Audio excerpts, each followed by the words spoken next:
ঘটেছিল। আমাদের বাচ্চারা, আমাদের সন্তানেরা, ছাত্ররা আন্দোলন করার মাধ্যমে বাংলাদেশের প্রধানমন্ত্রী শুধু পালিয়েছে তা নয়, প্রধানমন্ত্রীর সাথে গোটা মন্ত্রী পরিষদ, গোটা পার্লামেন্ট, গোটা প্রশাসন, বাংলাদেশের প্রত্যেকটা থানা থেকে পুলিশ, ম্যানেজিং কমিটির সভাপতি, মসজিদ কমিটির সভাপতি এবং মসজিদের ইমাম পর্যন্ত পালিয়ে গেছে, যায় নাই? কেন গেছে? কারণ রাষ্ট্র ব্যবস্থাকে এমনভাবে ধ্বংস করা হয়েছিল আগের রাজনৈতিক ব্যবস্থায় যে এইটা নিয়ে আর কাজ চালানো যাচ্ছিল না। মানুষের ক্ষোভের কারণে এগুলোকে তারা পালিয়ে যেতে একসময় বাধ্য হয়েছে। বৃষ্টি থেকে ভয় পাবেন না, এই বৃষ্টির মধ্যেই আমাদের বাচ্চারা যুদ্ধ করে স্বাধীনতা অর্জন করেছে।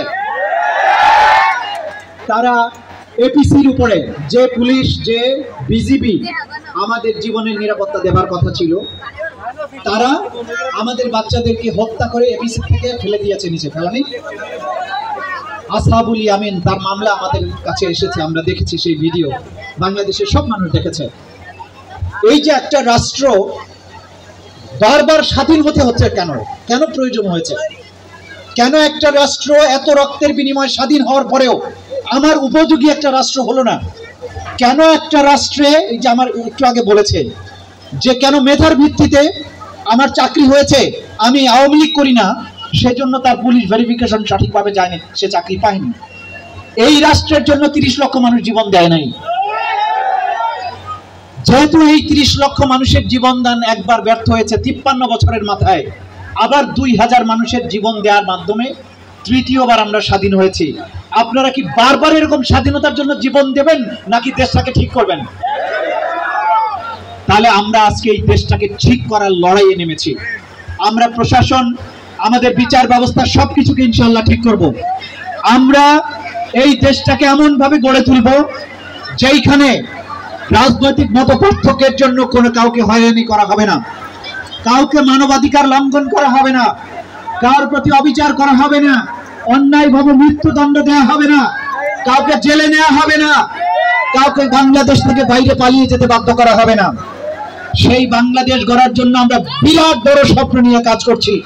ছোটখাটো স্বপ্ন নয়, একটা রাস্তা, একটা ব্রিজ, এগুলো আমাদের টার্গেট না। আমরা গোটা বাংলাদেশের 56,000 বর্গ মাইল বদলে দিতে চাই। সুতরাং ছোটখাটো দাবি দেওয়া নিয়ে মাথা খারাপ করবেন না।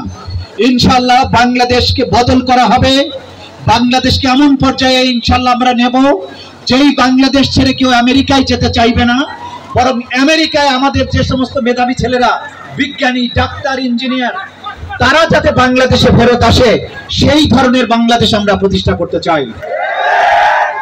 প্রবল বৃষ্টি, এই বন্যা, এর মধ্যে আর আপনাদের কষ্ট দেব না। আনন্দের জন্য আপনারা যে আনন্দিত হয়েছেন,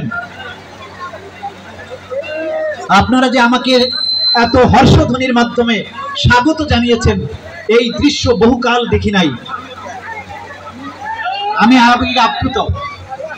আপনাদের সবাইকে ধন্যবাদ, আপনাদেরকে কৃতজ্ঞতা জানাচ্ছি। এই বৈরী আবহাওয়ার মধ্যে আপনারা কষ্ট করে এসেছেন, আমার জন্য যে ভালোবাসা, সেই ঋণ শোধ করা যাবে না। আপনারা দোয়া করবেন আমার উপরে অর্পিত দায়িত্ব যাতে আমি পালন করতে পারি। আসসালামু আলাইকুম।